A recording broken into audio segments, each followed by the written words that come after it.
Welcome back to our 5 on 5. We're welcoming back Medford Police Chief Tim George. Chief, good to see you again. How Thanks are you for today? having me.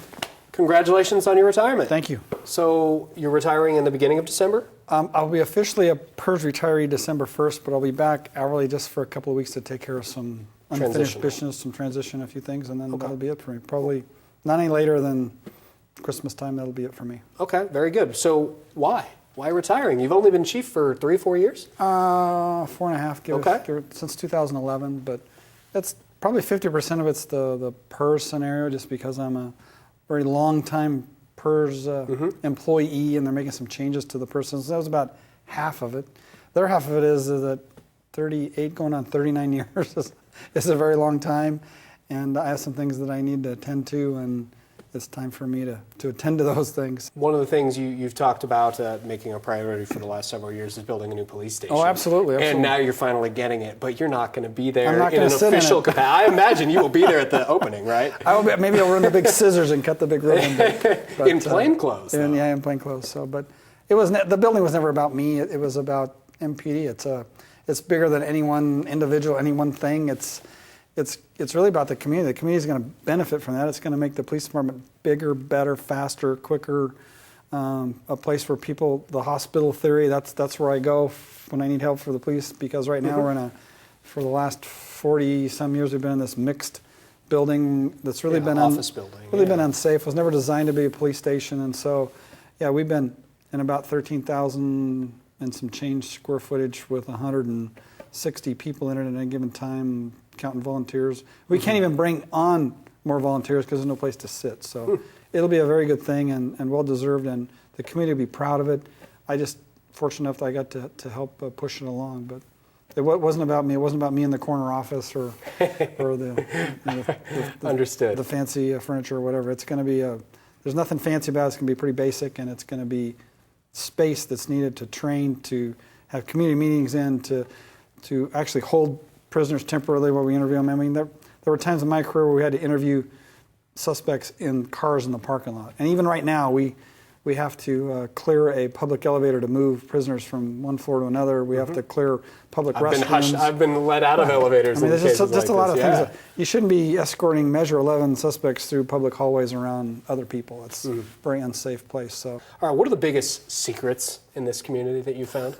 Secrets? Well, for one, I did not ride a horse, nor did I have a tie-down holster. I didn't have that. That is not true. But all rumor. Yeah, that's true. That's rumor. I didn't start when I was 12 either, but though you wouldn't know it by some of the pictures. There you go. You look pretty young. Some of those pictures, I look like I was 12. But I think I shouldn't say the secret, but I think one of the things that the public doesn't understand is all the things that go on behind the scenes in public safety agencies, that 24/7, 365 clock that we're working around, and the amount of work that gets done behind the scenes by all the support staff and support people to really make that machine operate. Because right now it's about information, and you folks are probably dealing with it too. You get so much information that's coming into you from every angle and every corner of the community. We hear those scanners. Sure, yeah. I mean, everybody has a cell phone. Everybody has their phone up now, and you're getting multiple contacts and multiple information. And how you manage that information is really crucial. And we have a lot of back office people and a lot of quality folks in our intel unit and our records personnel and all those folks that try and manage that and deal with that are happening at 10 o'clock at night, 2 o'clock in the morning that people don't realize. And they only see what they see during daytime hours or maybe in the early evening hours, but that stuff runs constantly. And I think the second one would be is heroin. People don't realize the heroin problem that we have in this community. Obviously, we're in a methamphetamine epidemic, but you're probably not going to die from a methamphetamine overdose. You might, but you're probably going to die from something crazy from being on methamphetamine that you're going to do that you wouldn't normally do. But the heroin problem, you're going to die from that with a heroin overdose or a mix of heroin and alcohol. And the age of people that are using heroin is lowering.